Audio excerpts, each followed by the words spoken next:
طيب إن الحمد لله نحمده ونستعينه ونستغفره ونعوذ بالله من شرور أنفسنا ومن سيئات أعمالنا. من يهده الله فلا مضل له ومن يضلل فلا هادي له، وأشهد أن لا إله إلا الله وحده لا شريك له، وأشهد أن محمدا عبده ورسوله. يا أيها الذين آمنوا اتقوا الله حق تقاته ولا تموتن إلا وأنتم مسلمون. يا أيها الناس اتقوا ربكم الذي خلقكم من نفس واحدة وخلق منها زوجها وبث منهما رجالا كثيرا ونساء، واتقوا الله الذي تساءلون به والأرحام إن الله كان عليكم رقيبا. يا أيها الذين آمنوا اتقوا الله وقولوا قولا سديدا يصلح لكم أعمالكم ويغفر لكم ذنوبكم، ومن يطع الله ورسوله فقد فاز فوزا عظيما. وإن خير الكلام كلام الله، وخير الهدي هدي محمد صلى الله عليه وسلم، وإن شر الأمور محدثاتها، وكل محدثة بدعة، وكل بدعة ضلالة، وكل ضلالة في النار. أما بعد. Donc, alhamdulillah, aujourd'hui c'est le cours numéro 8 dans la série des durus sur Al-Usul al-Sitta de l'imam Muhammad ibn Abdul Wahhab, avec l'explication du cheikh Ahmed al-Najmi, hafizahullah. Et on est arrivé aujourd'hui au dernier fondement, Al-Asl al-Sadis, le sixième fondement ou le sixième principe. Et c'est le dernier, Inch'Allah, donc probablement qu'aujourd'hui, ça devrait être notre dernier dars sur ce livre. Donc, on va commencer. Le cheikh il dit Al-Asl al-Sadis, رد الشبهة التي وضعها الشيطان في ترك القرآن والسنة واتباع الآراء والأهواء المتفرقة المختلفة، وهي أن القرآن والسنة لا يعرفهما إلا المجتهد المطلق، وهو الموصوف بكذا وكذا أوصافا لعلها لا توجد تامة في أبي بكر وعمر رضي الله عنهما، فإن لم يكن الإنسان كذلك فليعرض عنهما فرضا حتما لا شك ولا إشكال، لا شك ولا إشكال فيه، ومن طلب الهدى منهما فهو إما زنديق وإما مجنون لأجل صعوبة فهمهما. فسبحان الله وبحمده كم بين الله سبحانه شرعا وقدرا خلقا وأمرا في رد هذه الشبهة الملعونة من وجوه شتى بلغت إلى حد الضروريات العامة، ولكن أكثر الناس لا يعلمون. لقد حق القول على أكثرهم فهم لا يؤمنون. إنا جعلنا في أعناقهم أغلالا فهي إلى الأذقان فهم مقمحون، وجعلنا من بين أيديهم سدا ومن خلفهم سدا فأغشيناهم فهم لا يبصرون، وسواء عليهم أأنذرتهم أم لم تنذرهم لا يؤمنون، إنما تنذر من اتبع الذكر وخشي الرحمن بالغيب فبشره بمغفرة وأجر كريم آخره والحمد لله رب العالمين. وصلى الله على سيدنا محمد وعلى آله وصحبه وسلم تسليما كثيرا إلى يوم الدين. Qu'est-ce que ça signifie ce principe? On va traduire un petit peu l'idée et qu'est-ce qu'il dit le cheikh Muhammad ibn Abdul Wahhab dans ce sixième fondement. Il réfute une idée qui est très répandue actuellement chez les jeunes bid'a, parmi les mutasawwifa en particulier, parmi les soufis, et parmi les asha'ira, ceux qui suivent ces voies-là. Ils essaient toujours de lancer ça comme shubha contre les salafiyin. Et c'est quoi cette shubha? C'est en fait le cheikh il dit que ce fondement-là c'est la réfutation de la shubha que le shaitan a mis pour amener les gens à abandonner le Coran et la Sunna et pour les amener à suivre les opinions et les désirs des gens, les différents désirs et les passions des gens. Et c'est-à-dire que le Coran et la Sunna, personne ne peut les connaître et les comprendre excepté le mujtahid al-mutlaq. C'est-à-dire quoi? Le mujtahid al-mutlaq, ça veut dire, comme le cheikh il dit, celui qui contient ou qui possède telle ou telle description ou telle caractéristique.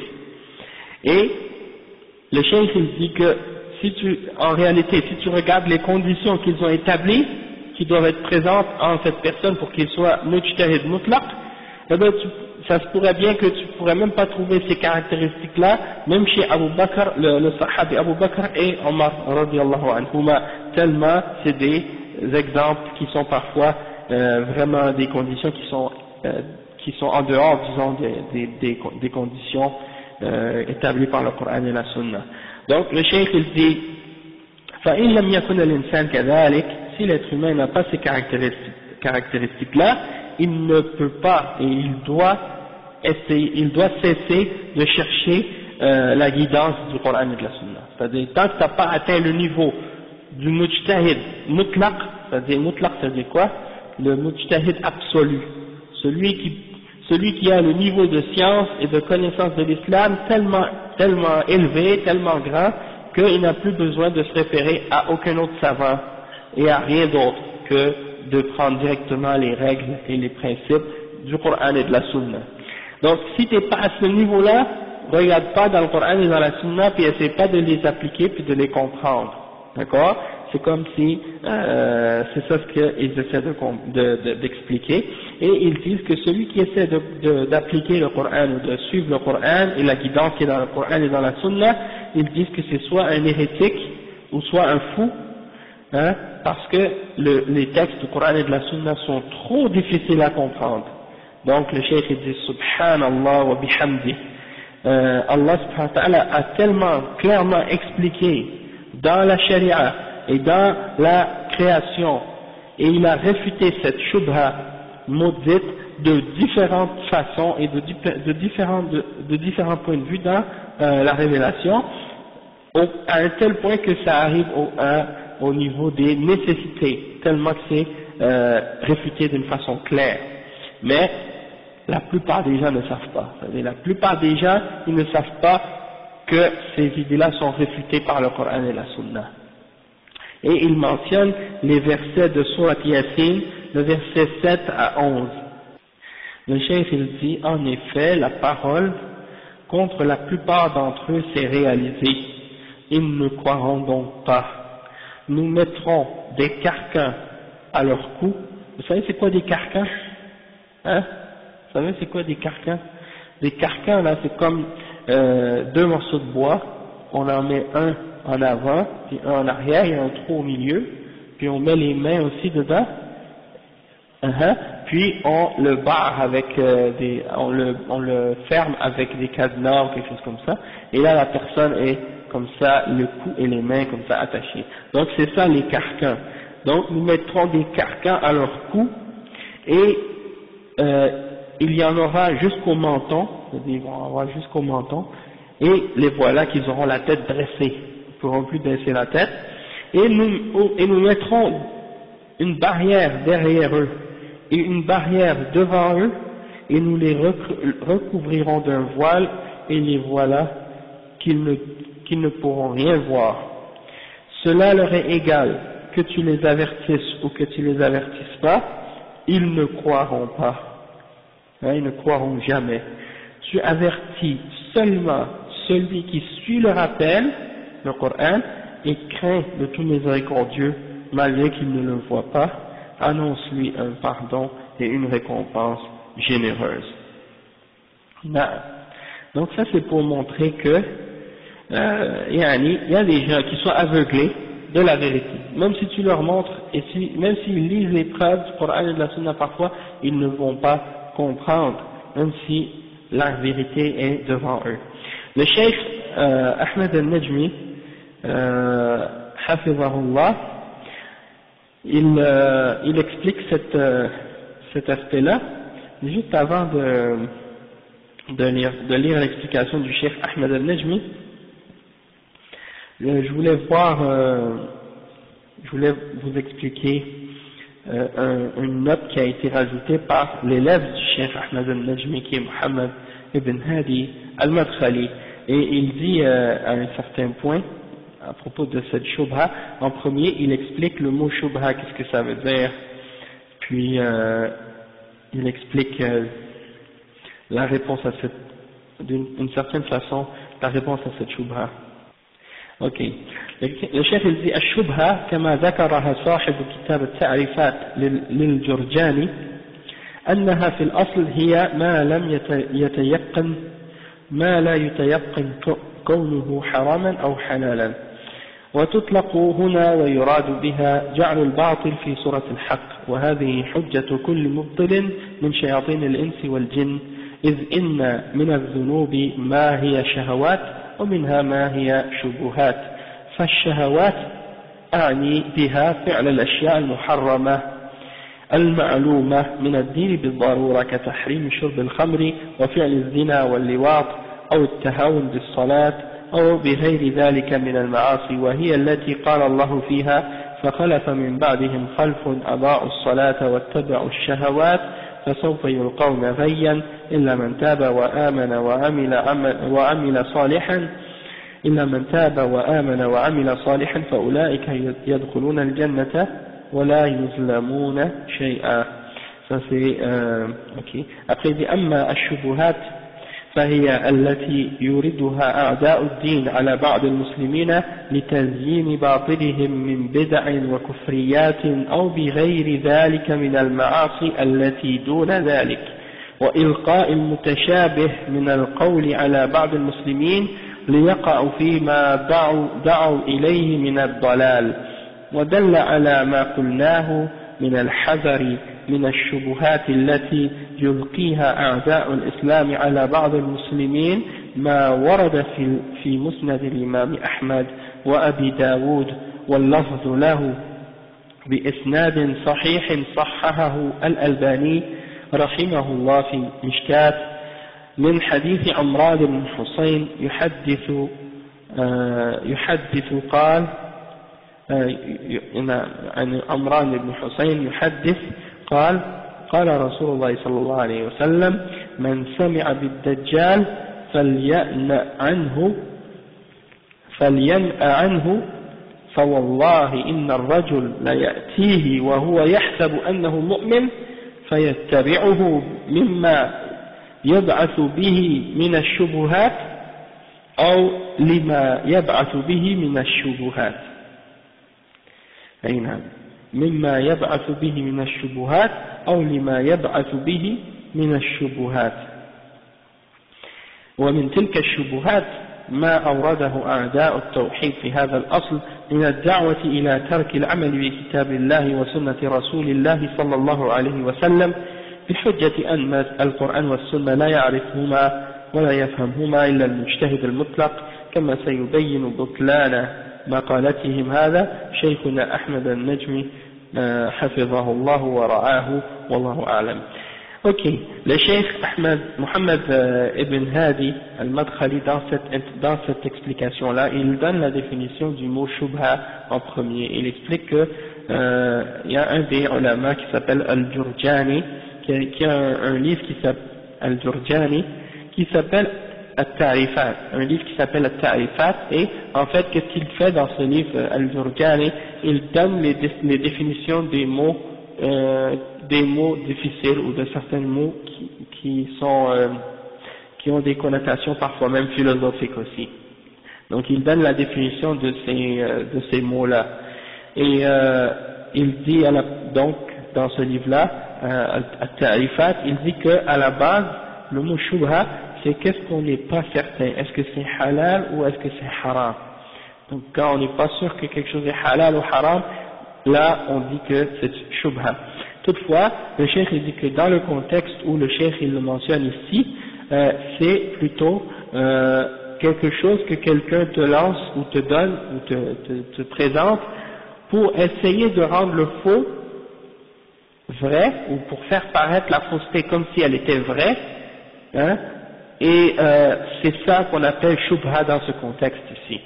Tu veux faire à quelqu'un, par exemple quelqu'un veut te faire accepter quelque chose de faux, alors il te le présente, cette fausseté-là, mais d'une manière qui est transformée et qui te fait croire ou qui te fait avoir l'impression qu'elle est vraie.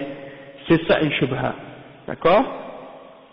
Et il dit le cheikh que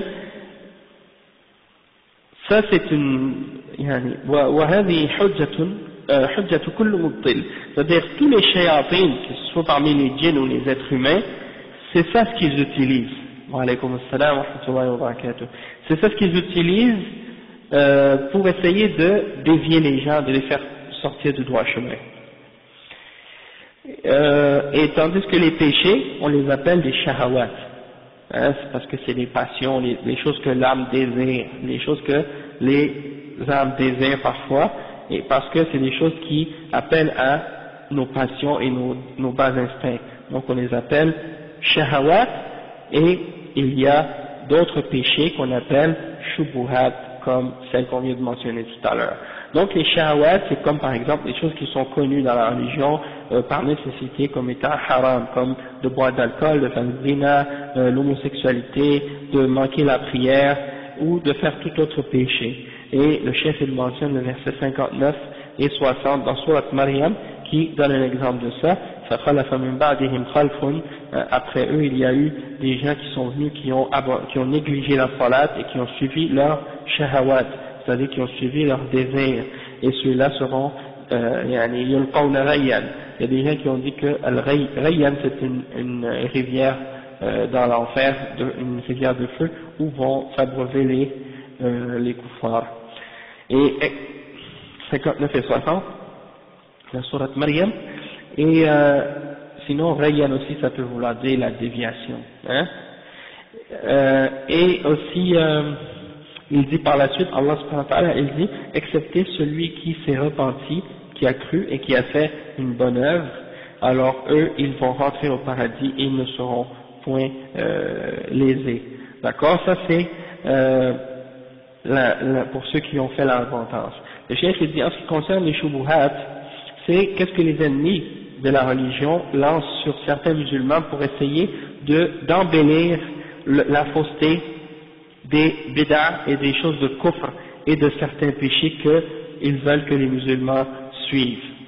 Et actuellement, les shubuhat sont très nombreuses, surtout pour les musulmans qui vivent dans les pays de kufr.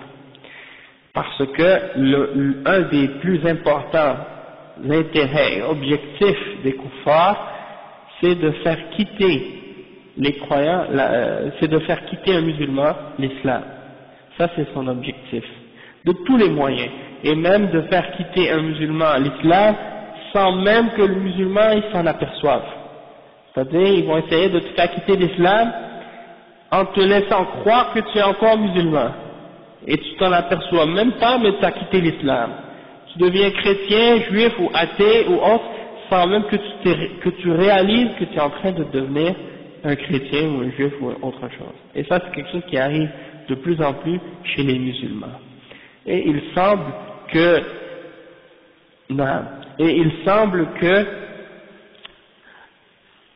les kuffars aient mis un intérêt particulier sur certains peuples musulmans, dans le monde musulman.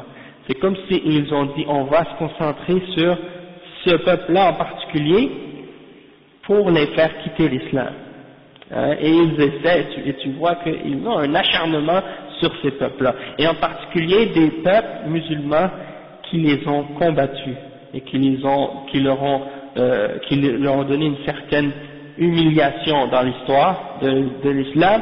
Ils essaient aujourd'hui de se venger d'eux en les combattant et en leur lançant toutes sortes de shubuhat de différentes façons, pour les faire quitter l'islam sans même s'en apercevoir. Et ils ont, pour arriver à ce but-là, plein de moyens que vous pouvez même pas imaginer.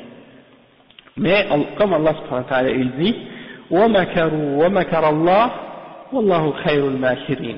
Ils ont rusé, ils ont fait des plans et des complots, et Allah subhanahu wa ta'ala ruse contre eux, il fait des complots contre eux, et Allah est le meilleur des comploteurs. Donc ça veut dire que peu importe qu'est-ce qu'ils essaient de faire comme ruse et comme complot pour combattre l'islam et les musulmans, ça va toujours retomber contre eux, à chaque fois, et ils n'auront jamais de succès dans leurs tentatives et dans leurs essais d'égarer les musulmans en entier et de détruire l'islam. Ils ne seront jamais capables, parce que Allah subhanahu wa ta'ala, c'est lui qui protège cette religion et c'est lui qui la supporte. D'accord? Donc, alhamdulillah rabbil alamin. Et il y a les ulama de l'islam qui sont toujours aux aguets et toujours attentifs à tout ce qui peut arriver dans la ummah de shubha et de fitan. Et aussitôt qu'un kafir ou un ennemi de l'islam ou un shaitan, être parmi les humains ou parmi les djinns, essaie de lancer une shubha, tu les vois toujours prêts à les rejeter et à les réfuter. Hein, que ce soit des shubuhat qui viennent de la part des kuffars ou que ce soit des shubuhat qui viennent de la part des munafiqin à l'intérieur des musulmans ou des gens de bid'a, ils sont toujours là aux aguets, et en particulier les ulama d'Ahl Sunnah wal Jama'a qui suivent la voie des salaf salih, eux ils sont toujours prêts et ils réfutent toujours ces shubuhat, peu importe d'où elles viennent. Donc c'est ça ce que le cheikh explique. Et donc il dit qu'il faut faire attention donc à il faut faire attention à ces shubuhat. Et parmi les preuves du danger de ces shubuhat, parce que les shubuhat, mes frères, c'est très grave. Les shubuhat sont plus dangereuses pour un musulman que les péchés. C'est pour ça que les ulama, ils les distinguent, ils les divisent. Ils divisent entre les shubuhat et les shahawat. Les shahawat, ça peut t'affecter dans ton caractère, dans ton comportement, dans ta religion. Hein? Toutefois, tu restes toujours musulman. Tandis que les shubuhat, elles attaquent les bases de la foi et la croyance. Et c'est pour ça qu'elles sont très dangereuses, parce qu'elles jettent des doutes et elles essaient de faire tomber ou de faire douter les musulmans dans les bases de la foi. Et c'est pour ça que c'est dangereux les shubuhat. Et il y a un hadith qui a été rapporté par l'imam Ahmed dans sa Musnad et aussi par Abu Daoud, et il a été authentifié par le cheikh Al-Albani dans Mishkat al-Masabih, le hadith numéro 5488, c'est un hadith selon Omran ibn Hussein, et il parle il dit que le messager d'Allah sallallahu alayhi wa sallam a dit: celui qui entend parler du Dajjal et qui entend que le Dajjal est sorti, alors qu'il s'éloigne de lui, qu'il s'éloigne de lui, parce que par Allah, un homme qui se croit, qui pense qu'il est croyant, et qui pense qu'il est fort, et qu'il est fort dans sa foi, qu'il est en confiance dans sa religion, il va aller vers lui, hein, pour essayer de l'affronter, et il va finir par le suivre. Il va finir par le suivre, le Dajjal, à cause du nombre des shubuhat qu'il lance et des choses de ce genre. Donc ça veut dire que c'est l'exemple du danger des shubuhat, et de jamais se sentir comme si on est fort, qu'on est en sécurité. Et puis il y en a qui pensent qu'ils sont, comme on dit, ils veulent faire, qu'est-ce qu'on appelle, ils disent, ben écoute, il faut bien que j'écoute qu'est-ce que les autres disent pour savoir s'ils ont la vérité ou non. Et alhamdulillah, la vérité elle est claire, et elle a été expliquée par le Coran et la Sunna et par les ulama d'Ahl Sunnah. Donc t'as pas besoin d'aller voir qu'est-ce que les gens de Bid'a disent, hein, pour savoir est-ce que c'est vrai ou faux par toi-même. Parce que si tu penses que tu vas faire ça, eh ben là c'est la meilleure façon de tomber dans les bid'ah. Et c'est pour ça que les ulama de Ahl Sunnah wal Jama'a, ils ont toujours averti les musulmans de ne pas écouter les paroles des gens de bid'ah. Et même certains d'entre les imams, comme Muhammad ibn Sirin et d'autres, quand les mubtadi'a venaient les voir pour leur demander: est-ce qu'on peut te lire un hadith, est-ce qu'on peut te lire une ayah du Coran, ils répondaient même pas la moitié d'un verset, même pas la moitié d'un hadith. Et ils disaient: soit tu te lèves, ou soit moi je m'en vais. Il y en a parmi les salafs, quand ils parlaient, les salafs ils mettaient leurs doigts dans leurs oreilles pour pas entendre les paroles de ces gens de bid'a.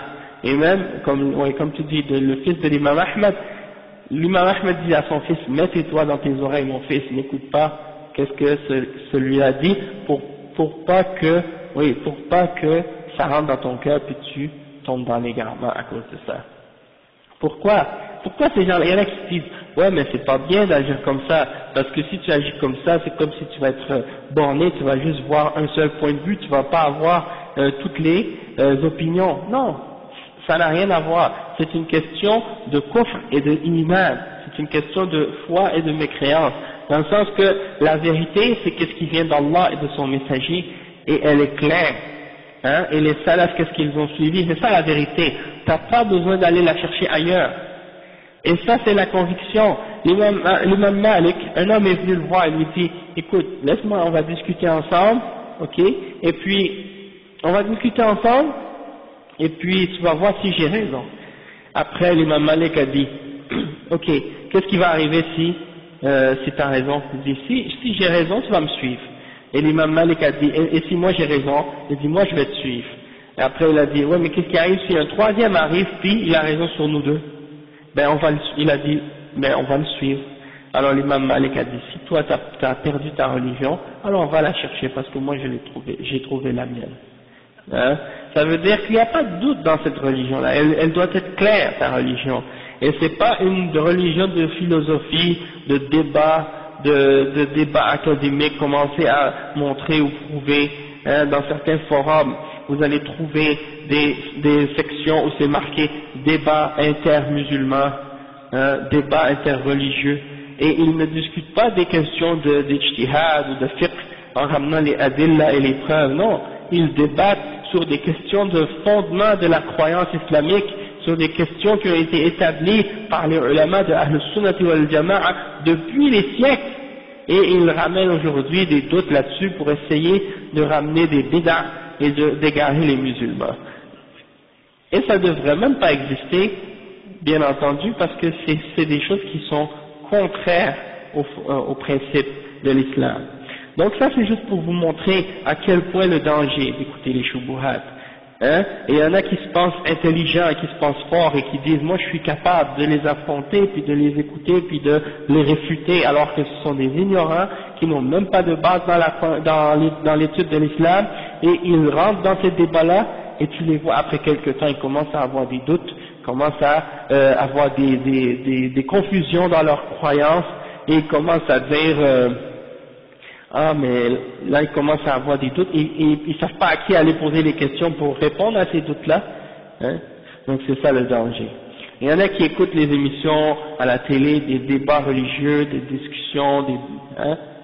Et ils sont pas à la hauteur pour rentrer dans ces affaires-là. Ça, c'est des ulama qui ont atteint le niveau de connaissance de l'islam, qui sont capables d'entrer dans ces choses-là pour réfuter les gens de bid'ah et pour disons débattre avec eux avec les preuves du Coran et de la Sunna, s'ils voient que certains d'entre eux ont une oreille et qu'ils sont sincères, ils vont les ramener. Mais sinon, ils ne rentrent pas dans ces affaires-là. Jamais. D'accord? Donc, l'imam Ibn Taymiyyah, rahimahullah, on a déjà mentionné ça plusieurs fois, l'imam Ibn Taymiyyah, rahimahullah, il a étudié les sectes, il a étudié la philosophie, il a étudié ça, mais il n'a pas étudié ça en commençant. Il n'a pas commencé par étudier ces choses-là. Il était déjà un savant de l'islam, un alim, rasikh fil ilm, avant de commencer à même regarder ou entendre parler de ces affaires-là. Et une fois qu'il était fermement établi et ancré dans la science et dans la aqida et dans les fondements de l'islam, là il a décidé d'étudier ces choses-là, non pas pour apprendre de ces sciences ou de ces choses, mais pour les détruire et les réfuter à la base. Et c'est ça ce qu'il a fait, rahimahullah. Alors il n'y a pas de comparaison entre lui et Al-Ghazali, ou entre lui et d'autres soi-disant philosophes islamiques qui ont soi-disant dévié dans leurs croyances et dans leur compréhension de l'islam, à cause justement qu'ils sont rentrés dans ces choses-là alors qu'ils n'étaient pas prêts pour les attaquer. Et ils n'ont pas réussi à réfuter les philosophes d'une façon convenable et satisfaisante, ni à défendre la croyance de Ahl Sunnati wal Jama'a à cause des erreurs qu'ils avaient eux-mêmes dans leur compréhension et dans leur croyance de l'islam. Donc, ça nous montre les dangers. Et le cheikh il dit que parmi les shubuhat que les ennemis du tawhid essaie de lancer sur les gens qui suivent le Coran et la Sunna, il y a cette shubha qu'on a mentionnée, qu'il faut abandonner le fait d'agir selon le Coran et la Sunna,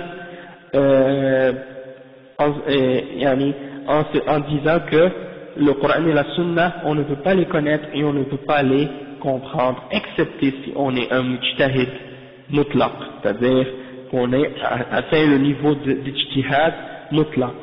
Et donc on va expliquer maintenant, Inch'Allah, la définition ou la réfutation du Cheikh Ahmed al-Najmi au sujet de cette shubha. D'accord? Et juste pour vous montrer un exemple de comment cette shubha est propagée par ces gens-là, j'ai mentionné l'exemple disons je sais pas comment le décrire, disons un des da'iyas aujourd'hui qui est en France qui appelle à ce genre d'idée-là. Okay, lui il appelle les musulmans à suivre un madhab en particulier, puis à s'accrocher à un madhab, et au taqlid, et il s'appelle Ahmed Lalla, je sais pas comment il le prononce, il mélange tout ce site. Quand il présente une question, il essaie de montrer qu'il est juste dans sa façon d'analyser les questions, donc il va te montrer les différentes positions et tout, mais à la fin il va toujours mettre les positions et les citations d'une façon pour que à la fin il arrive à défendre une idée, et souvent quand tu l'analyses comme il faut sa présentation, tu vois que à la fin il a déformé des choses, il a pas donné le droit, ou bien disons à certains arguments il n'a pas mentionné comme il faut, ou bien il ne les a pas mentionnés du tout, ou bien il a uniquement mentionné un aspect de l'argumentation sans mentionner les autres, et il a beaucoup de problèmes même dans la question des noms et des attributs d'Allah subhanahu wa ta'ala.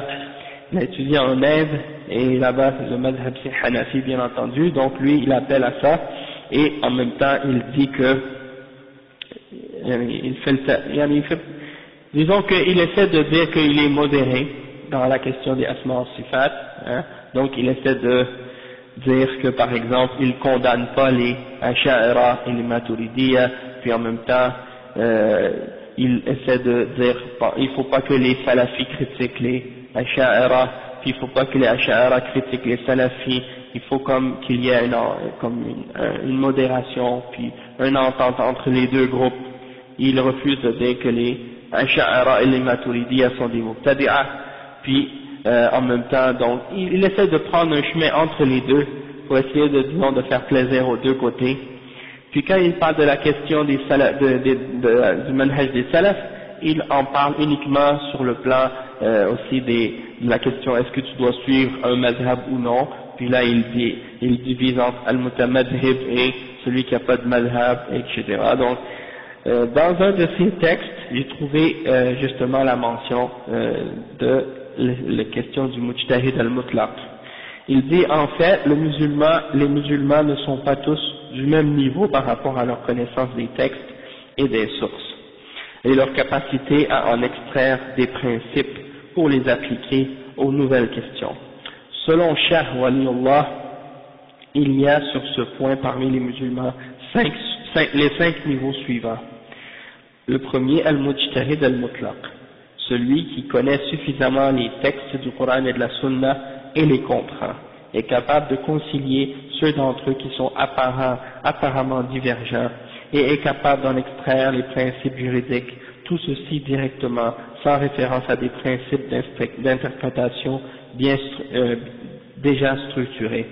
Cela requiert des compétences exceptionnelles, et c'est ce que pratiquaient les savants musulmans au nom desquels sont attachées des écoles d'interprétation juridique, Abu Hanifa, Malik, Al-Shafi'i, Ahmad ibn Hanbal. Al-Mujtahid al-Mutlaq al-Muntasab, donc il divise en plus les Mujtahidines en différents degrés.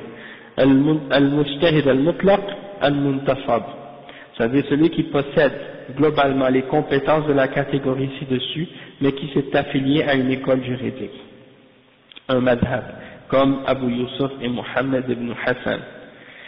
de l'école hanafite. Après il dit al-mujtahid fil madhab, donc il dit qu'il y a un autre degré qui est le mujtahid dans son madhab. Il est mujtahid seulement dans les limites de son madhab. Celui qui, dans le cadre global d'une école d'interprétation juridique, est capable de vérifier, pour ceux qui relèvent de nouvelles questions juridiques, la présence de principes juridiques issus du Coran et de la Sunna, ainsi que de prendre en compte le contexte pour modifier des règlements élaborés dans le passé par d'autres savants. Cette catégorie d'ijtihad demande également des compétences très poussées, mais qui sont néanmoins rares. Et après il dit al-alim al-mutabahhir, le savant qui a des connaissances très approfondies.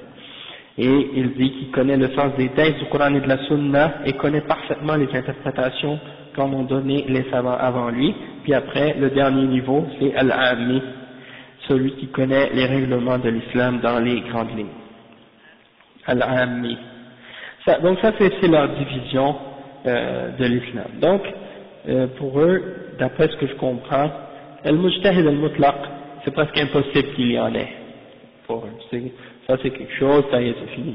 Il y en a depuis l'imam Ahmad, il n'y en a plus, puis il n'y en aura plus jamais. Le mujtahid.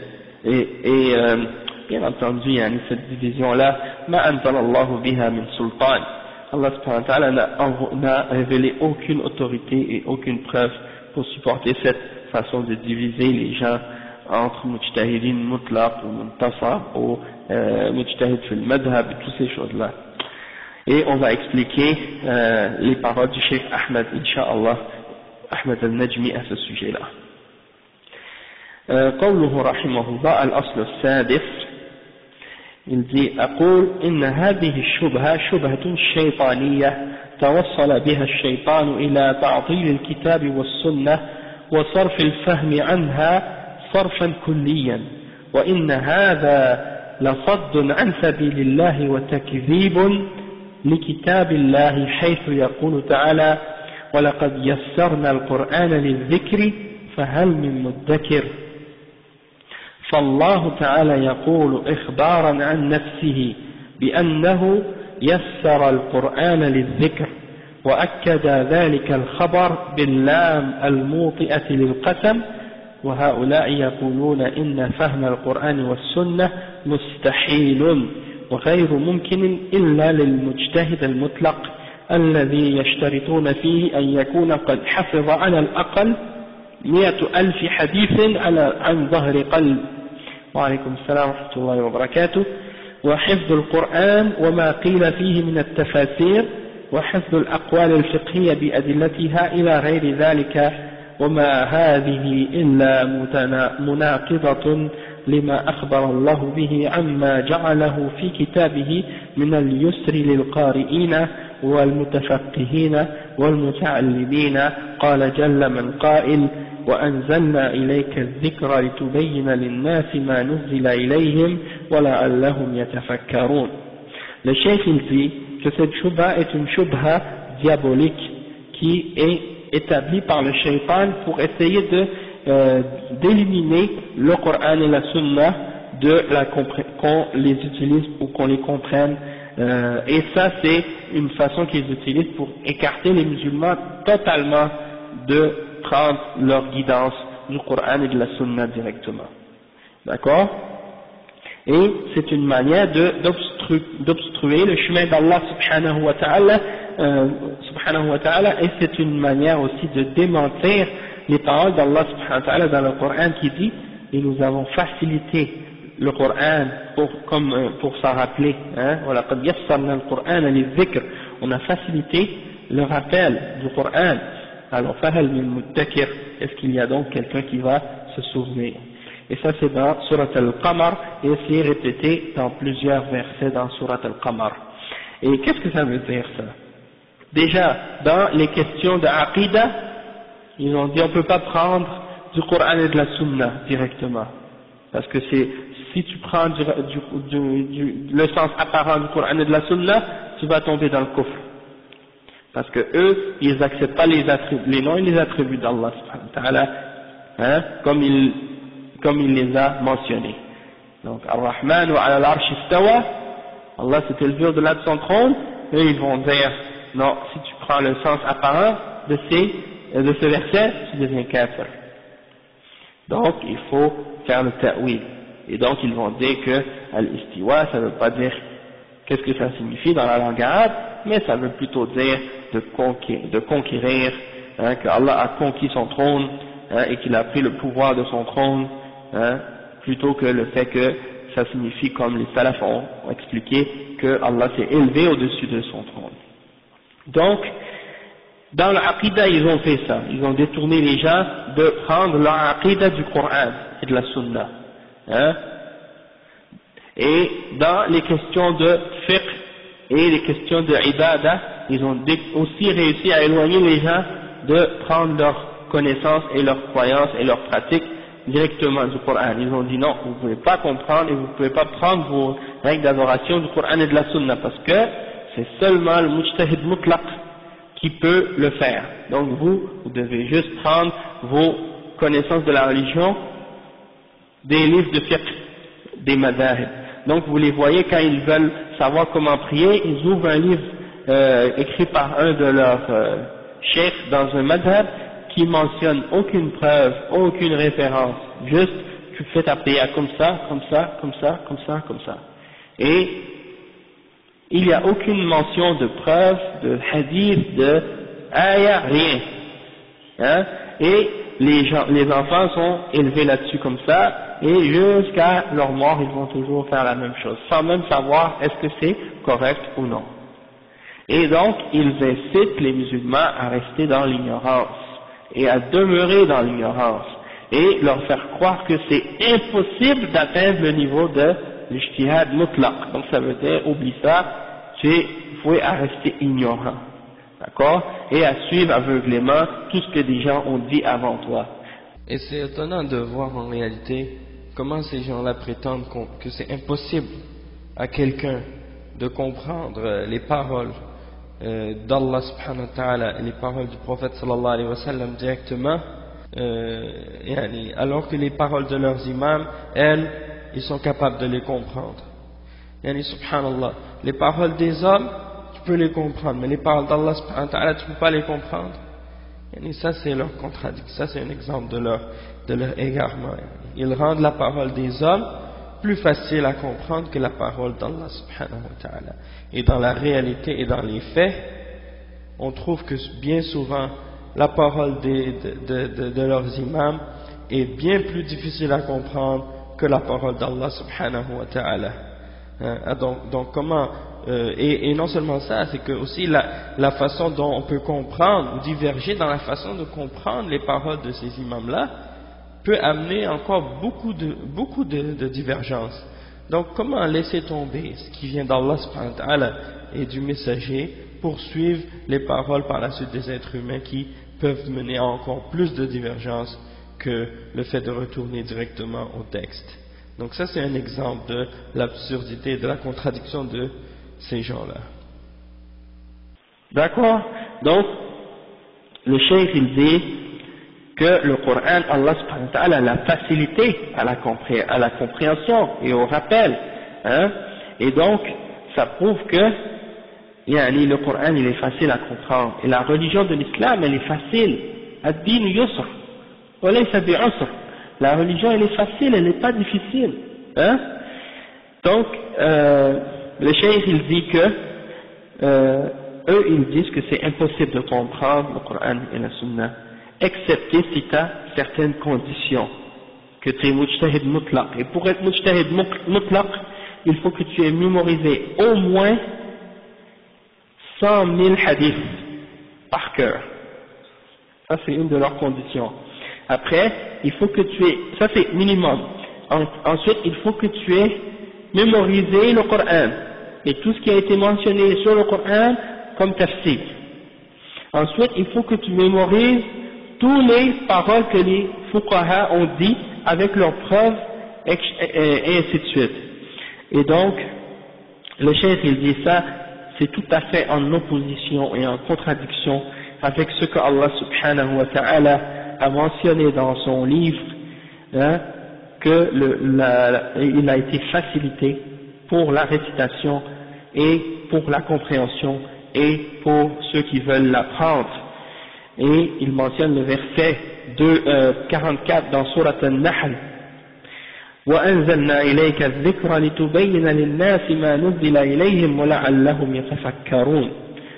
Ça veut dire, nous avons fait descendre sur toi le rappel pour que tu clarifies pour les gens ce qui a été révélé sur eux, ou pour eux, et pour qu'ils puissent se souvenir. 44, Sourate An-Nahl, les abeilles. Oui, Nahl, l'abeille. Donc, ça montre que ces gens-là, ce qu'ils ont établi comme conditions et comme règles et tout ça, ça n'a rien à voir avec la vérité. D'accord? Et en fait, qu'est-ce qu'ils ont fait? Ça me fait un peu penser à la réalité de qu'est-ce que les chrétiens ont fait. Les chrétiens, ils ont fait la même chose dans la religion catholique. Ils ont dit au peuple et aux gens, ne lisez pas la Bible, vous ne pouvez pas la comprendre. Et même que c'était interdit à certaines époques, dans le monde chrétien, de lire la Bible. Interdit. Et la Bible était en latin au début. Ça veut dire seulement les gens qui avaient étudié le latin pouvaient la comprendre. C'est seulement par la suite après que les Bibles ont commencé à être traduites dans différentes langues des peuples européens. Avant ça, il n'y avait pas de Bible. Les gens ne possédaient pas de Bible. Ils ne pouvaient même pas la lire. Ils ne savaient même pas ce qui était écrit dedans.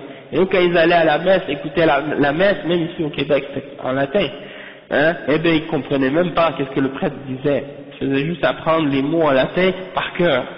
Donc, et il disait, prenez pas votre croyance de la Bible. Il y a pas, comme par exemple la Trinité. Vous ne trouvez pas de preuves textuelles dans la Bible, dans l'Ancien ou dans le Nouveau Testament, pour défendre le dogme de la Trinité.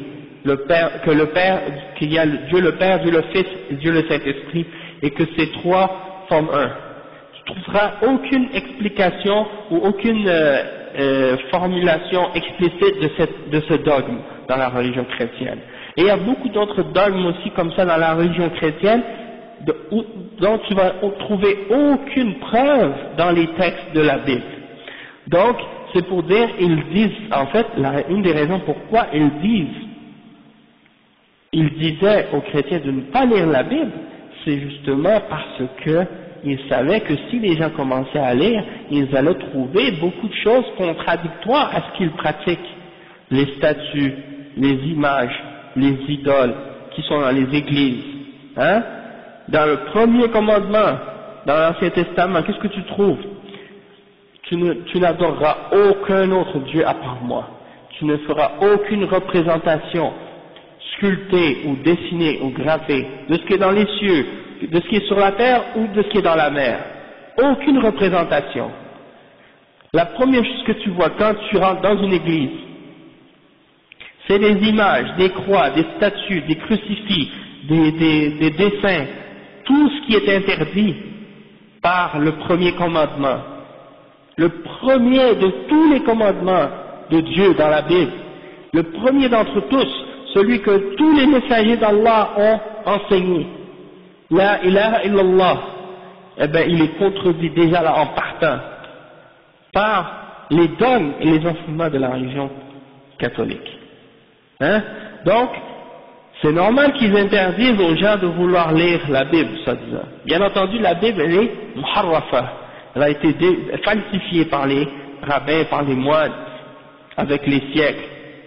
Mais, malgré tout, ils ont quand même pas réussi à tout enlever de ce qu'il y avait de vérité dedans, et même du peu qui reste de la vérité, ou de qu'est-ce qui reste de vérité dedans, ils avaient quand même peur de laisser les gens avoir accès à ces connaissances-là. Tandis que le Coran, dans les pays musulmans, c'est tout à fait différent. Tout le monde possède un mushaf chez lui, dans les pays musulmans en général. Et tout le monde apprend, la première chose, ils apprennent à lire le Coran. Ceux qui ne comprennent pas l'arabe, même ceux qui ne comprennent pas l'arabe, ils savent le lire. Mais qu'est-ce qu'ils ont utilisé comme ruse pour écarter les musulmans de la compréhension et de l'application du Coran? C'est une autre shubha, une autre méthode, c'est cette méthode-là. De dire que tu ne peux pas la comprendre excepté si tu es un mujtahid mutlaq, ou bien tu le lis juste pour les barakas, pour les hasanat, pas pour comprendre et pour agir selon la révélation. Beaucoup de musulmans aujourd'hui, ils lisent le Coran juste comme si c'était un livre à réciter pour les hasanat seulement, pas pour l'appliquer et pour vivre selon les principes qui sont dedans. Donc tu trouves par exemple des musulmans qui, quand ils ont des problèmes, ils vont pas regarder qu'est-ce que Allah a dit ou le messager a dit sur ces questions-là. Ils vont retourner au droit ou aux lois faites par les êtres humains, ou, qu'est-ce que ça dit? Son madhab, ou des choses de ce genre. Ils ne retournent pas aux paroles d'Allah et aux paroles du messager. Alors que Allah subhanahu wa ta'ala, il dit, فَإِن تَنَازَعْتُمْ فِي شَيْءٍ فَرُدُّوهُ إِلَى اللَّهِ وَالرَّسُولِ إِن كُنتُمْ تُؤْمِنُونَ بِاللَّهِ وَالْيَوْمِ الْآخِرِ ذَلِكَ خَيْرٌ وَأَحْسَنُ تَأْوِيلًا. Donc, le cheikh Mohammed ibn Hadi, il a mentionné les paroles du cheikh Mohammed ibn Uthaymin dans son sharh de Al-Usul al-Sitta, qui explique qu'est-ce que c'est l'ijtihad et qu'est-ce que ça veut dire un mujtahid, etc. Donc il dit, تعريف الاجتهاد الاجتهاد فقال الاجتهاد في اللغة بذل الجهد لإدراك أمر شاق واصطلاحا بذل الجهد لإدراك حكم شرعي ثم سأذكر لك أخي القارئ الكريم تعريف المجتهد المطلق أو بمعنى آخر وهو المفتي فقد قال في ذلك الشيخ عبيد الله بن عبد الله الجابري في كتابه تنبيه ذوي العقول السليمة المجتهد المطلق هو العالم الذي يتفرغ وسعه بالنظر في الأدلة التي يحصل له الظن الغالب أو القطع بحكم شرعي وهو الذي يبحث عن الحق بدليله. Ok, le mujtahid al-mutlaq, premièrement l'ijtihad c'est quoi? C'est de faire, dans la langue arabe, c'est de faire un effort pour arriver à atteindre une affaire qui est difficile. Et dans la religion, c'est de faire un effort pour arriver à atteindre un verdict dans la religion. Un verdict dans la religion, ça veut dire quoi? Ça veut dire que tu veux savoir, est-ce que telle chose c'est wajib ou mustahab ou mubah ou makruh ou haram, un des 5, ok? Ou bien est-ce que c'est quelque chose qui est fasid ou sahih ou batil? Donc ça c'est des exemples de choses que lorsque tu lis les textes, lorsque tu fais l'ijtihad, tu essaies d'arriver à trouver le verdict qui correspond à la chose que tu recherches à propos d'une action ou d'une chose en particulier, en te basant sur les textes de la révélation pour savoir est-ce que c'est wajib, est-ce que c'est haram, est-ce que c'est makruh, est-ce que c'est mustahab, etc.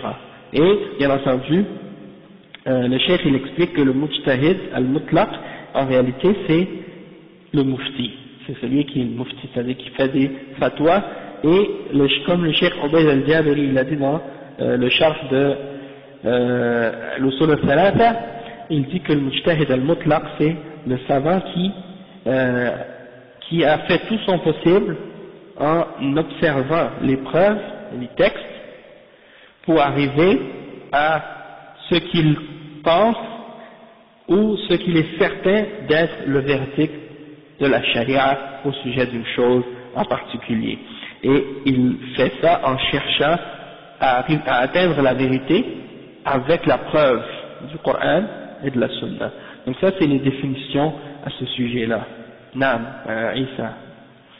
Mubah, ça veut dire, il n'y a pas ça veut dire, c'est permis. Mais, c'est-à-dire, c'est comme par exemple, tu demandes, c'est autorisé, ouais. Si tu veux dire par exemple, est-ce que boire de l'eau par exemple, ça c'est boire de l'eau, c'est mubah. C'est-à-dire, ok? Oui, c'est ça, mustahab c'est recommandé. Makruh c'est déconseillé ou détestable, et les autres haram on le sait, ça veut dire qu'est-ce que ça veut dire? Wajib c'est obligatoire et haram c'est interdit. Voyez, ça c'est les 5 hukm. Al-ahkam al-khamsa. Donc le cheikh il dit فأخبر الله تعالى أنه أنزل على رسوله صلى الله عليه وسلم القرآن ليبينه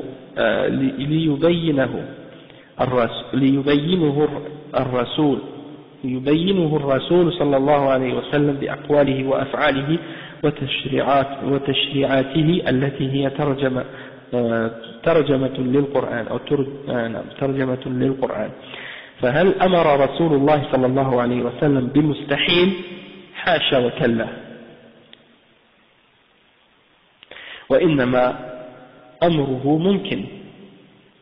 وقد قال الله تعالى هذا بيان للناس وهدى وموعظة للمتقين.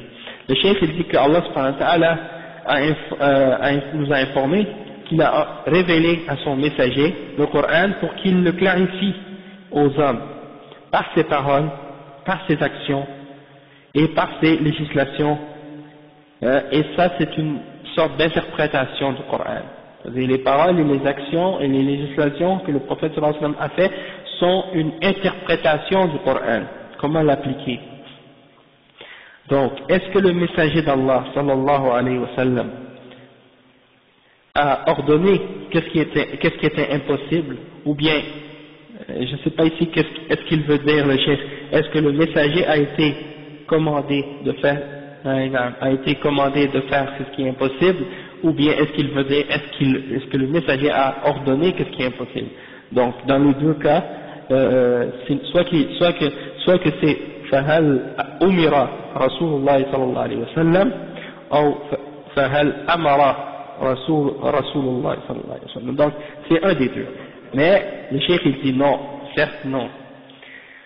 Il a été commandé de faire ce qui est possible. Et Allah subhanahu wa ta'ala a dit ceci est une clarification pour les hommes, et une guidance et une exhortation pour les pieux. Le verset 138 dans Ali Imran. فكيف يكون بيانا وهو مستحيل الفهم؟ ما هذه إلا فرية شيطانية أراد بها الشيطان صرف العقول عن التفكر في كتاب الله وسنة رسوله صلى الله عليه وسلم. Le cheikh il dit, comment est-ce que ça peut être une clarification, le Coran, alors que c'est impossible de le comprendre? Demandez à ces gens qui parlent de mujtahid mutlaq et autres, est-ce que c'est impossible, est-ce qu'il y a eu d'autres mujtahidin mutlaq après les imams des 4 madahib? Demandez-leur, vous allez voir qu'est-ce qu'ils vont dire. Le cheikh il dit, ça c'est uniquement une invention ou un mensonge du shaitan, et le shaitan a voulu par ça dévier ou éloigner les esprits de réfléchir, les empêcher de réfléchir sur les sens du Coran et de la Sunna du messager sallallahu alayhi wa sallam. Et Allah subhanahu wa ta'ala dit وَلَقَدْ صَرَّفْنَا فِي هَذَا الْقُرْآنِ لِيَذَّكَّرُوا وَمَا يَزِيدُهُمْ إِلَّا نُفُورًا. Le verset 41 dans Surat Al-Isra. C'est ça. Donc nous avons exposé dans ce Coran les signes, pour que les gens réfléchissent ou se rappellent, mais ça ne fait que augmenter leur répulsion. Donc ça c'est l'exemple de ce verset-là. Et le cheikh dit فَقَوْلُهُ تَعَالَى وَلَقَدْ صَرَّفْنَا فِي هَذَا الْقُرْآنِ أي نوعناه وبيناه. Il a exposé, il a diversifié et clarifié. فمنه الأحكام ومنه الأوامر ومنه النواهي ومنه القصص لأمور قد مضت ومنه الأخبار بالغيبيات التي ستأتي ومنه المواعظ ووصف الجنة والنار وأوصاف المؤمنين والكافرين والمنافقين وما أعده الله لهؤلاء وهؤلاء وكل ذلك قد ورد في القرآن بالإضافة إلى ما أخبر الله به عن نفسه من أسمائه الحسنى وصفاته العلى وعما له من الكمالات التي لا تبلغ العقول وصفها وجل شأنه وتعالت صفاته وتقدست أسماؤه. فهل أن القرآن لم ينزل إلا ليتلى في المآتم فقط غير متخذينه شرعا ولا آخذين منه الهداية والأحكام إن هذا لهو الضلال البعيد. Le cheikh il dit donc que Allah subhanahu wa ta'ala a diversifié, exposé et clarifié les règles. On voit que dans le Coran il y a des règles et il y a des ordres, il y a des interdictions, et il y a des histoires de qu'est-ce qui s'est passé dans le passé, et des informations au sujet de l'invisible et de qu'est-ce qui va se produire dans l'avenir. Il y a aussi des exhortations et la description du paradis et de l'enfer, et la description des croyants, des mécréants, des hypocrites, des munafiqin, et ce que Allah subhanahu wa ta'ala a préparé pour chacun d'entre eux dans l'akhirah et dans la dunya même. Et aussi, tout ça c'est mentionné dans le Coran, en plus de ce que Allah subhanahu wa ta'ala a mentionné au sujet de lui-même, en parlant de ses noms, de ses beaux noms et de ses belles attributs, et tout ce qu'il possède de perfection, que la raison humaine ne peut jamais arriver à décrire et comprendre. Et après le cheikh il dit, donc est-ce que ce Coran est uniquement révélé pour qu'on puisse le réciter et le lire dans différentes occasions sans qu'on le prenne comme une loi et une législation, hein, et sans qu'on puisse le prendre comme une guidance, hein, et que ce soit de cette révélation-là qu'on prenne les règles et la guidance.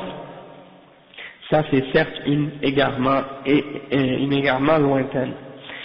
Il y a un point important ici, c'est ça ce qui se passe aujourd'hui, c'est que les musulmans, ils ont cessé de prendre, pas tous les musulmans, mais disons une grande partie des musulmans, ils ont cessé de prendre la révélation comme une source de législation, hein, et c'est dans beaucoup de pays musulmans, les lois des Européens ont remplacé les lois de la législation islamique, et donc le Coran est devenu comme une sorte disons décoration qu'on met dans les bibliothèques parfois pour embellir les étagères, et ça reste comme disons un livre parmi d'autres dans notre bibliothèque, et c'est pas disons le centre de notre vie, ou bien la base de qui gère les règles de notre existence sur cette terre. Donc on voit que pour beaucoup de gens le Coran a perdu son rôle de guide et d'orientation et de base de la guidance pour l'humanité. Et c'est pour ça que les musulmans, les croyants aujourd'hui sont dans l'état dans lequel ils sont actuellement, parce qu'on a cessé de prendre la guidance du livre d'Allah subhanahu wa ta'ala et de la sunna de son messager sallallahu alayhi wa sallam. Le cheikh dit, exactement, subhanallah, exactement, c'est ça. Comme le frère il mentionne justement, il dit il se souvient de la fois que j'avais mentionné l'exemple en Haïti, qu'on envoyait à certains musulmans là-bas des livres sur l'islam, au lieu de les distribuer à tout le monde, ils les gardent pour eux, pour que ce soit uniquement eux qui ont la connaissance de l'islam, comme ça tout le monde est obligé de venir à eux pour leur demander des choses, et ils laissent les autres gens dans l'ignorance. Et donc, c'est un petit peu cette attitude-là que certains ont, et cette shubha, peut-être que ça c'est une des causes qui ont poussé les gens à utiliser cette shubha pour essayer de garder les musulmans le plus possible dans l'ignorance, et pour eux, par exemple, avoir le monopole de la connaissance de l'islam, et pour essayer de les contrôler par la suite. Exactement. Parce que quand tu as la connaissance, eh ben tu as un grand pouvoir. Hein? La connaissance c'est un pouvoir, la connaissance. D'accord? Et donc si tu peux garder tout le monde dans l'ignorance, sauf toi, et commencer à utiliser cette connaissance-là pour les contrôler, ça c'est grave, cette attitude-là. Ça c'est l'attitude des juifs. Hein? C'est pas l'attitude des mu'minines. Au contraire, les croyants, ils diffusent la science. Ils enseignent la science. Exactement. C'est comme on dit, au pays des aveugles, le borgne est roi. Je sais pas si vous avez déjà entendu cette expression-là, C'est-à-dire, tout le monde est aveugle, mais il y en a un qui a juste un œil. Il est roi parce qu'il a un œil, au moins, même s'il n'a pas ses deux yeux, mais au moins il voit. Hein? Tandis que quand tout le monde a deux yeux, puis il y en a un qui manque un œil, hein, c'est lui qui est, disons, qui est déficient, tandis que si tout le monde est aveugle, puis lui il a juste un œil, il paraît comme si c'est lui le roi. Hein. Ça c'est vrai, c'est comme le frère il mentionne l'exemple de qu'est-ce qui est arrivé en Europe lorsque les croisés sont revenus en Europe après avoir été écrasés par Salah ad-Din Ayyubi. Hein, ils sont retournés en Europe et ils avaient acquis des connaissances des Arabes que le reste des Européens n'avaient pas, hein, connaissaient pas. Et donc l'Église à cette époque, qui voulait toujours garder son pouvoir et son autorité sur les gens, ont fait en sorte de cacher cette connaissance-là comme le frère dit, jusqu'au XVe siècle, à soi-disant la Renaissance, la période qu'on appelle la Renaissance. Et c'est toujours, le rôle de l'Église a toujours été comme ça, de garder les peuples dans l'ignorance pour les contrôler. Ça c'est l'Église catholique, c'est l'histoire de l'Église catholique ça. Et de remplir leur coffre de l'argent des gens, et de profiter de leur autorité pour les contrôler, pour les garder dans l'ignorance totale. Ok? Et donc, ça c'est l'exemple comment ces gens-là ont utilisé l'autorité religieuse qu'ils avaient pour contrôler les peuples. En tout cas, il y a beaucoup de choses à dire sur ce sujet-là, ça c'est certain, mais toutefois, c'est juste pour montrer à quel point certaines personnes peuvent essayer de contrôler les autres en leur cachant la connaissance et en les gardant dans l'ignorance. Et ça, on retrouve ça en particulier chez les soufis, hein. Et ça c'est étonnant parce que pourquoi les soufis sont toujours en train de décourager les gens d'étudier l'islam. Et ils essaient toujours de leur faire voir que l'étude c'est une perte de temps et que le plus important c'est pas l'étude mais c'est l'action. C'est pas l'apprentissage de l'islam mais c'est l'action. Donc il faut pas étudier, il faut adorer, il faut prier, il faut jeûner, il faut faire toutes sortes d'ibadat. Mais quand on leur demande est-ce que l'étude c'est pas une action, ça aussi, hein? Même l'étude c'est une action, apprendre ta religion c'est une action.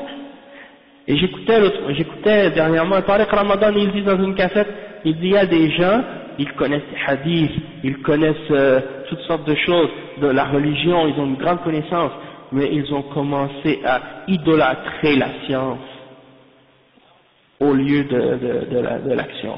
Donc c'est une manière de présenter la chose d'une façon tellement, hein, idolâtrer la science, ça veut dire, lui il dit il faut agir, il faut faire de l'action, les gens tu dois te distinguer des autres par ton action, pas par ta science. Donc en tout cas, c'est une manière qu'ils utilisent. Les Jamaat Tabligh, ils ont cette méthode-là aussi. Ils disent non, étudie pas l'islam, viens, l'important c'est l'amal, hein, t'as pas besoin d'être un savant. Les Sahaba, ils avaient une ayah puis ils partaient. Donc ça c'est des exemples. Et les takfiriyin, les djihadiyin, c'est la même chose. On dit, t'as pas besoin d'apprendre l'islam, t'as pas besoin d'être un savant, d'étudier 15 ans l'islam. Tu peux apprendre le tawhid dans 10 minutes. Après tu t'en vas puis tu vas faire le djihad. Hein, puis tu vas mourir fi sabilillah, tu vas être dans le plus haut niveau du paradis. Il y a un sahabi, il allait pour manger une date, il a même pas voulu finir de manger la date. Il a juste mangé un petit bout, il a acheté, puis il a dit, je m'en vais pour me faire tuer. Et donc ils utilisent ces shubuhat pour écarter et éloigner les musulmans de la science et de l'étude de l'islam, hein, et pour les disons, soi-disant les détourner de la science, et pour les contrôler plus facilement parce qu'ils sont ignorants. Et comme un frère me disait que le Cheikh bin Baz, rahimahullah, il a dit, Al-hayatu fi sabilillah as'abu min al-maut fi sabilillah. Il a dit de vivre dans le chemin d'Allah, c'est plus difficile que de mourir dans le chemin d'Allah. Hein? Donc qui meurt dans le chemin d'Allah, c'est facile. Ça y est, c'est fini. Cheikh bin Baz, rahimahullah. Hein? C'est bien facile, tu meurs, ça y est, c'est fini. Mais quand tu es sur le chemin d'Allah et tu es en train de faire des efforts puis de travailler de travailler dans le chemin d'Allah, c'est ça qui est plus difficile à faire. Hein? Et tu vis dans le chemin d'Allah. Non. A'udhu billah. A'udhu billah. Allah musta'an. Non, ils sortent toujours avec des nouvelles choses là. Allah musta'an. Donc, le cheikh il dit ensuite, إن هذا له الضلال البعيد وقد قال النبي صلى الله عليه وسلم رحم الله امرئا سمع مقالتي فوعاها وأداها لمن لم يسمعها فرب مبلغ أوعى له من سامع. وفي رواية نضر الله امرئا سمع مقالتي فوعاها وأداها إلى من لم يسمعها فرب حامل فقه غير فقيه ورب حامل فقه إلى من هو أفقه منه. وقال ألا ليبلغ الشاهد الغائب فرب مبلغ أوعى من سامع. وقال بلغوا عني ولو آية أحدث عن بني إسرائيل ولا حرج ومن كذب علي متعمدا فليتبوأ مقعده من النار. فهل أمر الله ورسوله بحفظ القرآن والسنة وتبليغهما يعد عبثا؟ إذا قلنا إنه لا يمكن للإنسان المتعلم أو العالم أن يفهم معاني كتاب الله ومعاني سنة رسول الله صلى الله عليه وسلم، فهل أمر الله عباده بالمستحيل حين قال وما كان المؤمنون لينفروا كافة فلولا نفر من كل فرقة منهم طائفة ليتفقهوا في الدين ولينذروا قومهم إذا رجعوا إليهم لعلهم يحذرون. Le cheikh il mentionne quelques hadiths, il dit que le prophète sallallahu alayhi wa sallam a dit que Allah est miséricorde pour la personne qui a entendu ma parole et qui l'a compris et qui l'a transmis comme il l'a entendu à celui qui ne l'a pas entendu, parce qu'il se peut que celui qui transmette, il se peut que quelqu'un transmette ma parole, farubba muballighin aw'a lahu min sami'. Peut-être que, enfin, si je comprends bien qu'est-ce que ça signifie ça, farubba muballighin aw'a lahu min sami'. Ok, peut-être la personne, moi ce que je comprends, Wallahu a'lam, si la personne peut-être à qui il va la transmettre va mieux comprendre que la personne qui l'a entendu lui-même. Et dans une autre narration, Allah subhanahu wa ta'ala, Nadar Allah Imran, j'ai oublié la signification de ce mot-là, Nadar Allah. Mais disons que c'est comme une sorte de dua que le prophète sallallahu alayhi wa sallam fait pour une personne qui a entendu sa parole et qui l'a compris et qui l'a transmis à celui qui ne l'a pas entendu. فَرُبَّ حَامِلُ فِقْهٍ غَيْرْ فَقِيهٍ وَرُبَّ حَامِلُ فِقْهٍ إِلَى مَنْ هُوَ أَفْقَهُ مِنْهُ. Peut-être que quelqu'un va transporter ou va mémoriser, disons, une science ou une compréhension de l'islam, hein, à quelqu'un, il va la transmettre à quelqu'un qui va comprendre mieux que lui. Hein. Lui, il l'a entendu et il la transmet. Même s'il n'a pas compris, mais la personne à qui il va le transmettre, lui, il va comprendre mieux que cette personne. Et وقال صلى الله عليه وسلم ألا لا يبلغ الشاهد الغائب. Donc il dit que la personne qui était présente doit transmettre à la personne qui était absente, parce que peut-être que la personne qui va l'entendre va comprendre mieux que la personne qui l'a transmis. Et après il dit une autre narration qui dit transmettez même une seule ayah que vous avez entendue de moi, et vous pouvez même mentionner les histoires de Bani Israël et il n'y a pas de problème. Et celui qui ment à mon sujet alors qu'il prépare son siège en enfer. Et le cheikh il dit al-hadith muttafaqun alayh akhrajahu al-Bukhari fi kitab al-ilm. Non, c'est ça, donc c'est des hadiths qui sont authentiques, d'accord, rapportés par al-Bukhari et Muslim. Et après il dit, est-ce que Allah subhanahu wa ta'ala et son messager ont commandé de mémoriser le Coran et la Sunna et de les transmettre pour rien, sans aucune sagesse, sans aucune raison, si on dit que c'est pas possible à une personne qui apprend, ou à une personne qui a appris de comprendre les significations du Coran et de la Sunna et les significations de la Sunna du prophète sallallahu alayhi wa sallam, que c'est une chose impossible pour ses serviteurs, alors pourquoi dans ce cas-là Allah subhanahu wa ta'ala il nous dit dans le verset 122 de Surat At-Tawbah, Isa, passe-moi la traduction s'il te plaît. Non, vas-y doucement, pas besoin de te dépêcher comme ça, tu brises les pages. Non. Le cheikh il mentionne ce verset-là, il dit que les croyants n'ont pas acquitté tous leur foyer. Parce qu'après la bataille de Tabouk, après que les gens sont partis à Tabouk, il y a des munafiqines qui sont restés à Médine et les autres sont partis avec le prophète sallallahu alayhi wa sallam. Puis après la bataille de Tabouk, étant donné que la distinction qui a été faite entre les mu'minines et les munafiqines après cette bataille-là, tout le monde voulait partir par la suite au combat. Dans les autres batailles qui sont arrivées par la suite, plus personne voulait rester en arrière. Donc, le cheikh a mentionné ce verset-là. Les croyants n'ont pas acquitté tous leur foyer. Pourquoi de chaque clan, quelques hommes ne viendraient-ils pas s'instruire dans la religion pour pouvoir à leur retour avertir leur peuple afin qu'ils soient sur leur garde? Donc c'est ça. C'est pour dire qu'une partie des croyants doivent essayer d'apprendre et avoir la compréhension de la religion. لقد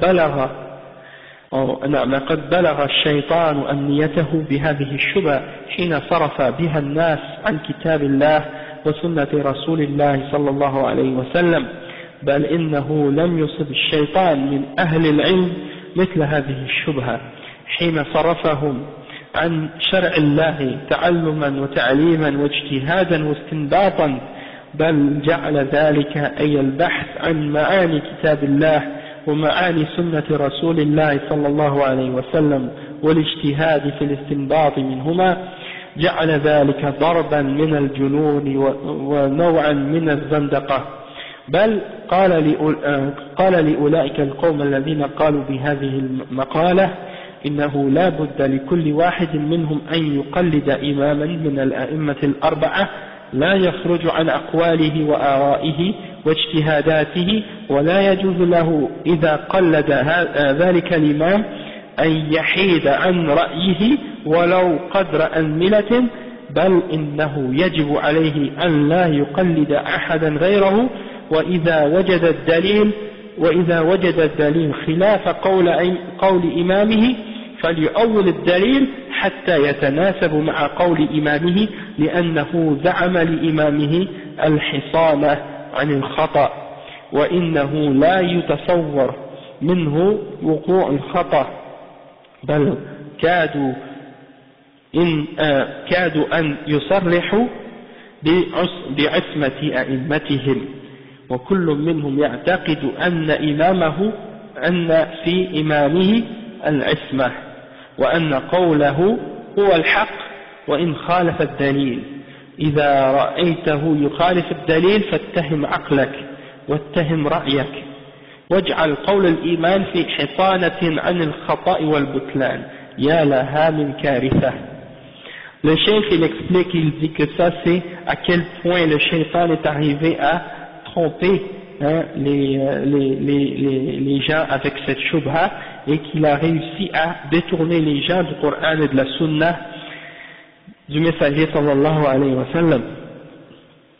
Mais il dit en fait le shaitan il n'a pas réussi à atteindre les ulama ou les gens qui ont du ilm par une shubha plus forte ou plus nuisible que celle-là, lorsqu'il les a détournés de la charia d'Allah dans l'apprentissage et dans l'enseignement et dans l'ijtihad et dans l'extraction des verdicts de la charia, des textes de la religion.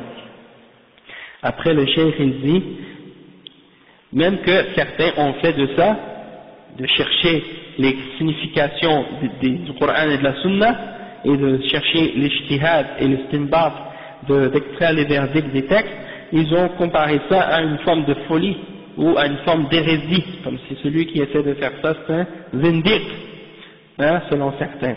Et il y en a d'autres parmi eux qui ont dit, hein, qu'il faut que chaque personne suive aveuglément un imam parmi les 4 imams des madhab, et il n'a pas le droit de sortir de son madhab et de le contredire dans aucune de ses positions. Ça veut dire, tu dois choisir, hein, il y en a même qui ont dit ça, si quelqu'un se convertit à l'islam, il doit choisir un madhab parmi les 4 madhab, et il n'a pas le droit de sortir de ce madhab. La même chose pour les autres musulmans, ils n'ont pas le droit de sortir de ce madhab, même pas dans une seule de ses positions, hein, et il ne doit pas sortir d'aucune des opinions et des ijtihads de cet imam. Et ce n'est pas permis pour celui qui suit cet imam de sortir, même pas de yani qadr al-anmila, comme une fourmi, même pas un pas de fourmi, yani t'as pas le droit de sortir de ses opinions. Ils disent que c'est obligatoire de le suivre aveuglément. Et si tu trouves une preuve qui contredit la parole de ton imam, alors essaie de déformer la preuve pour qu'elle devienne en accord avec l'opinion de ton imam, pour que la preuve soit en accord avec la parole de ton imam, parce qu'il croit que l'imam il va te protéger de l'erreur, dans le sens que du moment que tu dis je suis cet imam là, ça y est, c'est fini. S'il s'est trompé, c'est lui qui va prendre la faute à ta place. Et c'est ça, c'est lui qui te protège. Ça y est, c'est fini. Et donc, il dit le cheikh que, et ça c'est s'ils conçoivent qu'ils peuvent faire des erreurs. Parce que la plupart d'entre eux, ils vont même jusqu'à dire parfois, ils vont presque jusqu'à dire que leurs imams sont infaillibles. Et certains d'entre eux, ils croient que leur imam est infaillible. Et que sa parole est la vérité, même si elle est en opposition avec le texte du Coran et de la Sunna. Et même s'ils voient que la preuve est en contradiction avec les paroles de son imam, ils disent accuse ta raison, accuse ton opinion, mais doute pas en la parole de l'imam, parce que ton imam il te protège de l'erreur et de l'égarement. Il dit quel grand malheur, et ça c'est un grand malheur en réalité, hein. C'est comme tu dis, c'est comme les chiites qui suivent aveuglément leurs imams, et il y en a parmi les musulmans qui disent ça. Il y en a même qui sont allés jusqu'à pire que ça encore. Il y en a qui ont dit si quelqu'un sort des 4 madhahib ou de son madhab, il devient kafir. Il y en a qui ont dit ça, wallah, il y en a qui ont dit ça, que si quelqu'un croit qu'il n'est pas obligé de suivre un parmi les 4 madhahib, il est kafir. Donc le cheikh il dit أدت أصحاب هذه المذاهب أن يختلفوا اختلافا أدى إلى الفرقة والتباغض والتعادي والتناحر، بل كل أهل مذهب يضللون الآخرين في أقوالهم أو بعض أقوالهم، مع أن النبي صلى الله عليه وسلم لم يلم أحدا على الاجتهادات التي تكون من الناس المؤهلين في اللغة والقواعد، حين قال لا يصليان أحد العصر إلا في بني قريظة، فاجتهد قوم وصلوا قبل وصولهم وقالوا إنما أراد الحث والتعجيل بالسير، فإذا كنا قد بلغنا وجهدنا فإذا كنا قد بلغنا جهدنا ودخل وقت العصر قبل أن نصل إلى بني قريظة فنحن نصلي الصلاة لوقتها، ونحن قوله صلى الله عليه وسلم على أنه إنما أراد الإسراع في الذهاب، والتزم قوم باللفظ فأخروا صلاة العصر حتى وصلوا إلى بني قريظة وقد فات وقت العصر، فأخبر النبي صلى الله عليه وسلم بذلك ولم يعنف أحدا منهم ولا قال لأحد منهم أنت أخطأت.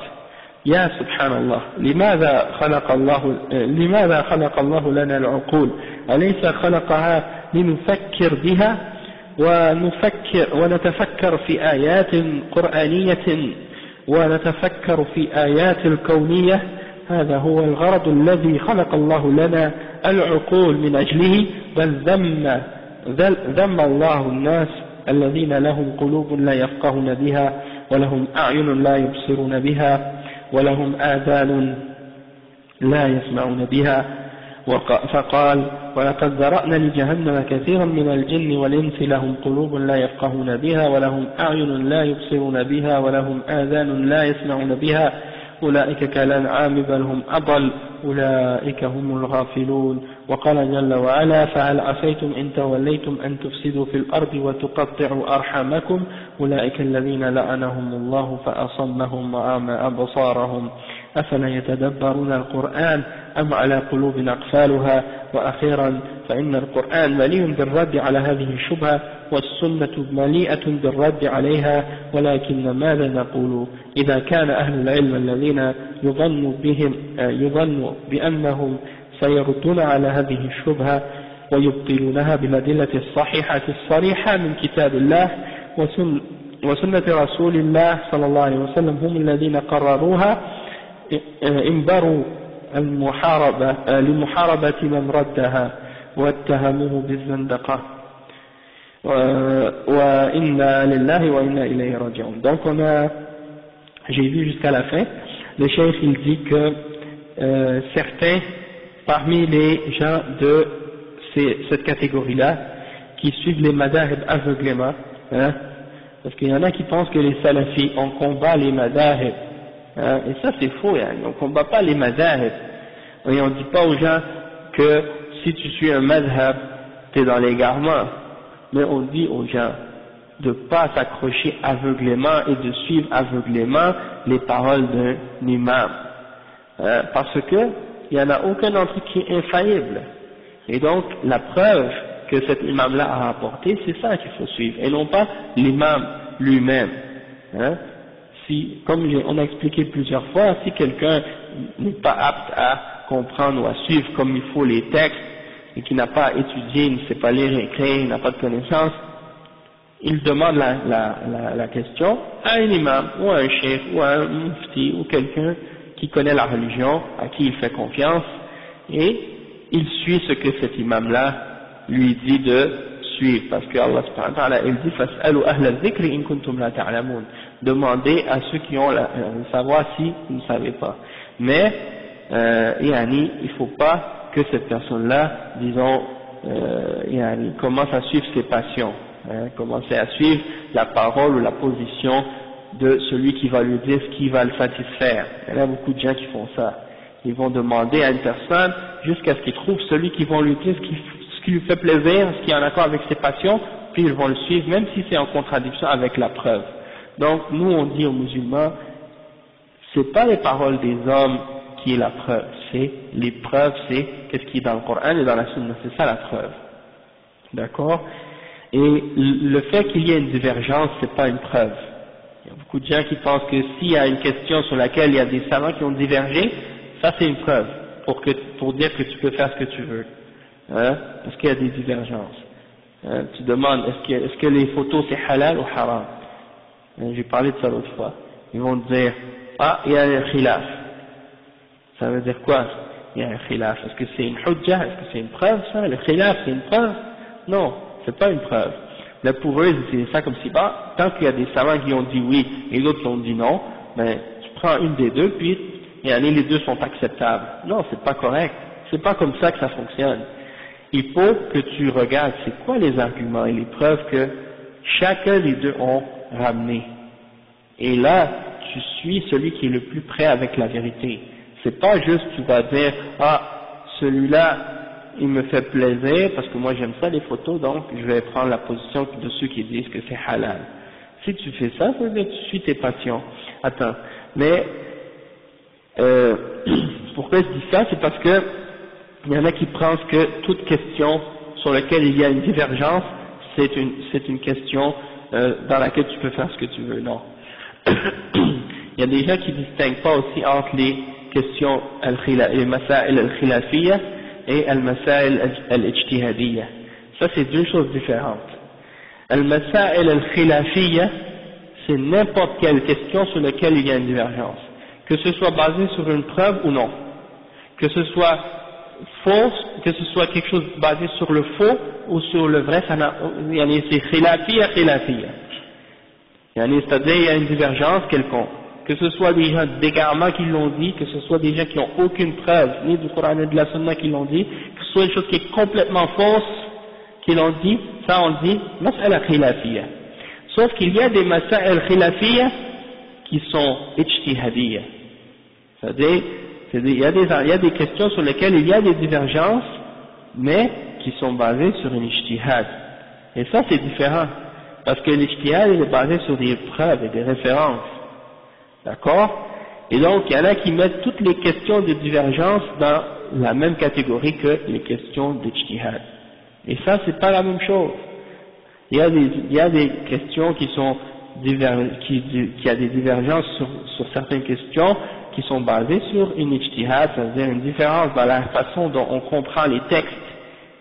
Hein? Les ulama, ils ont divergé dans leur façon de comprendre les textes et dans leur façon de les analyser, tandis qu'il y en a d'autres qui ne sont même pas basés sur des textes. Ils ont juste divergé en se basant sur leur passion, ou en faisant des bid'ah, ou en en inventant des mensonges, ou en se basant sur des choses fausses. Donc ça c'est des masail khilafiyya, mais ça n'a pas rapport avec le masail ijtihadiyya. Donc il ne faut pas mélanger les choses. Exactement. Barakallahu fik. C'est vrai. Il y a des gens qui viennent te voir, même dernièrement, il y a quelqu'un qui est venu me voir et me dit, est-ce que tu penses que tu détiens la vérité? Regardez, même la question, elle est insolente. Yani, subhanallah, qui sur la terre va dire, je détiens toute la vérité, je connais tout, je sais tout? Personne, c'est Allah seulement qui sait tout. Et c'est Allah subhanahu wa ta'ala qui a le haqq. Hein? Mais si tu me dis, est-ce que tu peux te tromper? Oui, je suis infaillible, je suis pas infaillible, je suis un être humain, je peux me tromper. Ça se peut que des fois je défende une position, ou que je défende une opinion, et que je me trompe. Dans ce cas-là, quelqu'un va venir, il va me montrer les explications, les preuves, et là je vais revenir. Et je vais dire, oui c'est vrai, je me suis trompé. Hein? Mais là de dire, est-ce que tu détiens la vérité, dans quel sens? Dans le sens, est-ce que je crois que l'islam c'est la vérité? Est-ce que je crois que ce qui est dans le Coran et dans la Sunna c'est le haqq? Oui. Et même je dis, فَمَاذَا بَعْدَ الْحَقِّ إِلَّا الضَّلَالِ. Qu'est-ce qu'il y a après la vérité excepté l'égarement? Hein? Donc, j'ai pas de doute sur ce que je suis, qui vient d'Allah et du messager. Mais pour eux, de prétendre ou de dire que ce que tu suis c'est le haqq, pour eux c'est comme une sorte de prétention, c'est une personne orgueilleuse, prétentieuse, et tu penses que tu connais mieux que tout le monde. Le prophète sallallahu alayhi wa sallam, quand il est venu à Quraysh avec l'islam en premier, il était le seul être humain sur la terre à être musulman. Si les gens de Quraysh, ils ont dit au prophète sallallahu alayhi wa sallam, est-ce que tu penses que c'est toi qui as le haqq seulement, puis que tous les êtres humains sur la terre sont tous sur le batil, sauf toi? Le prophète sallallahu alayhi wa sallam a dit oui. Alors, c'est quoi le problème? Si tous les gens sont sur le dalal et on contredit le Coran et la Sunna, excepté toi, et qu'on te demande est-ce que tu es sur le haqq, tu dis oui, je suis sur le haqq et vous êtes sur le batil. Pourquoi? Parce que vous avez contredit le Coran et la Sunna. C'est pas une question de quantité ou de nombre, ou de majorité ou de minorité, non, la question c'est est-ce que tu es sur le haqq ou non? Abdullah ibn Mas'ud, il a dit al-jama'a huwa an takuna al-haqq wa in kunta wahdak. C'est ça le jama'a. Le jama'a c'est pas comme les gens pensent un groupe de gens qui sont réunis ensemble. Non. Al-jama'a isabatul haqq, d'être sur la vérité même si tu es tout seul. Tu tiens sur une preuve du Coran et de la Sunna et tu t'accroches à ça, tout seul, même si tous les autres êtres humains sur la terre te contredisent, c'est toi qui es sur le haqq.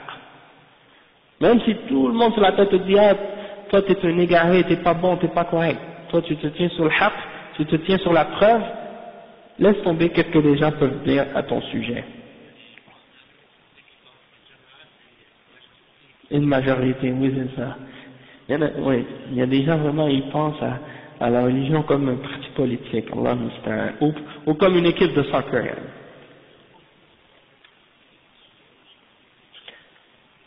Il y a beaucoup de versets comme ça qui blâment la majorité puis qui glorifient la minorité. Donc on va en parler une autre fois. Le chef il donne l'exemple pour dire qu'il faut chercher toujours à utiliser notre connaissance et notre ijtihad, faire des efforts lorsqu'on a atteint la connaissance nécessaire de la langue arabe et des règles de la charia pour être capable de faire des jugements, comme les sahaba avaient l'habitude de le faire à l'époque du prophète sallallahu alayhi wa sallam, lorsque le prophète sallallahu alayhi wa sallam leur donnait un commandement. Comme par exemple lorsqu'il a dit aux sahaba, ne priez pas la prière de Asr excepté lorsque vous serez arrivés à Bani Qurayza, une tribu des Juifs qui s'appelait Bani Qurayza. Donc, certains des sahaba ont compris que ça voulait dire dépêchez-vous pour arriver là-bas avant la prière d'Asr. D'autres sahaba ont compris que ça veut dire non, priez pas l'Asr jusqu'à ce que vous arrivez là-bas, même si le temps de la prière d'Asr est sorti de sa limite. Lorsque ils sont partis, il y en a qui ont prié en chemin, et il y en a d'autres qui sont arrivés à Bani Qurayza, mais ils avaient manqué la prière d'Asr, ils ont prié là-bas. Le prophète sallallahu alayhi wa sallam n'a pas blâmé aucun des deux groupes, parce que les deux avaient fait une ijtihad, ils avaient essayé d'utiliser leur jugement pour comprendre la parole du prophète sallallahu alayhi wa sallam et l'appliquer le mieux possible. Parce que la parole du prophète sallallahu alayhi wa sallam pouvait autant impliquer un sens que l'autre. Mais, bien entendu, il y en a parmi les gens aujourd'hui qui essaient d'utiliser cette parole-là pour essayer de justifier la divergence. Ils disent, regardez, tu peux suivre ce que tu veux, parce que le prophète sallallahu alayhi wa sallam, il a laissé tous les gens faire ce qu'ils voulaient. Non, c'est pas ça que ça veut dire. Aujourd'hui, par exemple, si on va partir, je vous dis par exemple, priez pas la prière de Asr jusqu'à ce que vous arrivez à Québec. Est-ce que par exemple vous avez le droit de faire aujourd'hui la même chose que les sahaba à l'époque du prophète sallallahu alayhi wa sallam à ce sujet-là? Non, parce qu'à l'époque du prophète sallallahu alayhi wa sallam, la révélation n'était pas terminée encore. Il y avait encore des versets qui étaient révélés et le prophète sallallahu alayhi wa sallam était là, vivant. Et aujourd'hui, on sait qu'on n'a pas le droit de faire sortir la prière de son temps, excepté si on a une excuse valable. Mais à l'époque du prophète sallallahu alayhi wa sallam, le prophète sallallahu alayhi wa sallam était là et il les a pas blâmés, ni un ni l'autre. Mais aujourd'hui, la révélation est complétée, et comme l'imam Ibn Hajar al-Asqalani, il a mentionné ça dans l'explication de ce hadith dans Fath al-Bari. Il a dit ça, on peut pas appliquer, on peut pas comprendre ce hadith-là pour dire que chacun peut faire ce qu'il veut. Il y en a une des deux qui est correcte, aujourd'hui. Aujourd'hui, si quelqu'un doit prier, il doit prier l'Asr dans son temps. Non, mais dans le hadith, aucun des deux a été blâmé par le prophète sallallahu alayhi wa sallam. On ne sait pas. Mais si tu dois appliquer cet exemple-là aujourd'hui, tu peux pas essayer d'interpréter les choses comme ça. Je vais pas prier l'Asr jusqu'à ce que j'arrive là-bas. Parce que tu sais que tu n'as pas le droit de faire sortir la prière d'Asr dans son temps. D'accord? Quand tu es en voyage, tu peux raccourcir. Mais une fois que tu es revenu, tu peux raccourcir et jumeler les prières. Une fois que tu es revenu en ville, là où tu habites, tu peux jumeler les prières en cas de besoin ou dans certaines circonstances, mais tu peux pas les raccourcir. Donc, ça dépend de la situation. Mais le mieux, c'est de le faire pendant le voyage, comme ça tu peux profiter de la permission de raccourcir la prière, tu vois. et les jumeler en même temps. Donc c'est mieux dans ce cas-là, si c'est possible. Après le chef il dit quoi? Il dit que donc ça c'est un signe pour nous montrer qu'il est bon de réfléchir sur les signes d'Allah subhanahu wa ta'ala, que ce soit les signes qui sont révélés dans le Coran ou les signes qui sont dans la création. Et Allah nous a créé notre raison justement pour qu'on puisse l'utiliser. Et Allah a blâmé les êtres humains qui n'utilisent pas leur raison et qui ne réfléchissent pas. Ceux qui ont des cœurs mais qui ne réfléchissent pas, ceux qui ont des yeux mais qui ne voient pas, ceux qui ont des oreilles mais qui n'entendent pas. Comme dans le verset 179 dans Surat Al-A'raf, et nous avons, Allah subhanahu wa ta'ala dit, nous avons préparé ou mis des êtres parmi les djinns et les hommes pour l'enfer. On les a créés pour l'enfer. Ils ont des cœurs mais ils ne comprennent pas. Ils ont des yeux mais ils ne voient pas. Ils ont des oreilles mais ils n'entendent pas. Ceux-là sont comme des animaux, comme des bêtes, mais ils sont encore plus égarés que les bêtes. Et ceux-là sont les insouciants. Et dans un autre verset, dans Surat Muhammad, le verset 22 à 24, il y a une autre mention aussi du fait que Allah subhanahu wa ta'ala les a maudits, les gens qui font le façade sur la terre et qui coupent les liens de parenté parmi les kuffars. Allah les a aveuglés et il les a rendus sourds et aveugles, ils ne voient rien. Et il dit, est-ce qu'ils ont un cadenas sur le cœur? N'ont-ils pas médité sur le Coran, ou bien ils ont un cadenas sur le cœur? 22 à 24. Après, il termine le chef en disant que le Coran est rempli de réfutation de cette shubha, de même que la sunna. Et le chef il dit, mais on s'attendrait des ulama qu'ils réfutent cette shubha. Toutefois, on voit que parmi eux, il y en a qui la défendent au lieu et qui attaquent tous ceux qui la réfutent, alors que les textes du Coran et de la Sunna sont clairs pour la détruire, cette shubha. Donc il dit inna lillahi wa inna ilayhi raji'un. Donc on s'arrête ici, Inch'Allah. Donc ça c'est la fin de notre explication de Al-Usul Al-Sitta, Inch'Allah. Donc on demande à Allah subhanahu wa ta'ala de nous le rendre bénéfique. Qu'est-ce qu'on a appris, qu'est-ce qu'on a compris de ce livre du Cheikh. Et Inch'Allah, donc la semaine prochaine, mercredi prochain, on commencera un autre livre. J'ai pas encore décidé lequel, parce qu'il y a plusieurs titres intéressants.